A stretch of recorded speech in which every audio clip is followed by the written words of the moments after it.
ಯಪ್ಪ, ರಸ್ತೆಯಲ್ಲಿ ಧೂಳು ಇದೆಯಾ ಅಥವಾ ಧೂಳಿನಲ್ಲೇ ರಸ್ತೆ ಇದೆಯಾ ಒಂದು ತಿಳಿತಾ ಇಲ್ಲ. ಒಂದು ಕಡೆ ಧೂಳಿನ ಕಾಟ, ಮತ್ತೊಂದು ಕಡೆ ಗುಂಡಿಗಳ ದರ್ಬಾರ್. ಈ ದೃಶ್ಯ ಕಂಡು ಬಂದಿರೋದು ಗಣಿನಾಡು ಬಳ್ಳಾರಿ ಜಿಲ್ಲೆಯ ಸಿರುಗುಪ್ಪ ತಾಲೂಕಿನ ರಾಷ್ಟ್ರೀಯ ಹೆದ್ದಾರಿಯಲ್ಲಿ.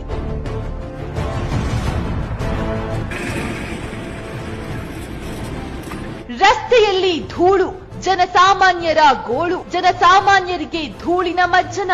ಭತ್ತದ ನಾಡು ಎಂದು ಪ್ರಸಿದ್ಧಿ ಪಡೆದಿರುವ ಸಿರುಗುಪ್ಪ ತಾಲೂಕಿನಲ್ಲಿ ಹಾದು ಹೋಗಿರುವ ದಿನನಿತ್ಯ ರಾಜ್ಯ ಹಾಗೂ ಹೊರ ರಾಜ್ಯಗಳಿಂದ ನೂರಾರು ಕ್ವಿಂಟಲ್ ಭತ್ತ ಅಕ್ಕಿಯನ್ನ ಹೊತ್ತ ಗೂಡ್ಸ್ ಲಾರಿ ಸೇರಿ ಇತರೆ ನೂರಾರು ವಾಹನಗಳು ರಸ್ತೆಯಲ್ಲಿ ಸಾಗುವುದರಿಂದ ರಸ್ತೆ ಹಾಳಾಗುತ್ತಿದೆ. ಈ ಧೂಳಿನ ಕಾಟದಿಂದ ಅಕ್ಕಪಕ್ಕ ಇರುವ ಅಂಗಡಿ, ಹೋಟೆಲ್, ವಾಣಿಜ್ಯ ಮಂಡಳಿ ಮಾಲೀಕರಿಗೆ ದಿನನಿತ್ಯ ಧೂಳಿನ ಮಜ್ಜನ ಆಗ್ತಿದೆ. ಜನಸಾಮಾನ್ಯರು ಈ ಧೂಳಿನ ಕಾಟಕ್ಕೆ ರೋಸಿ ಹೋಗಿದ್ದಾರೆ.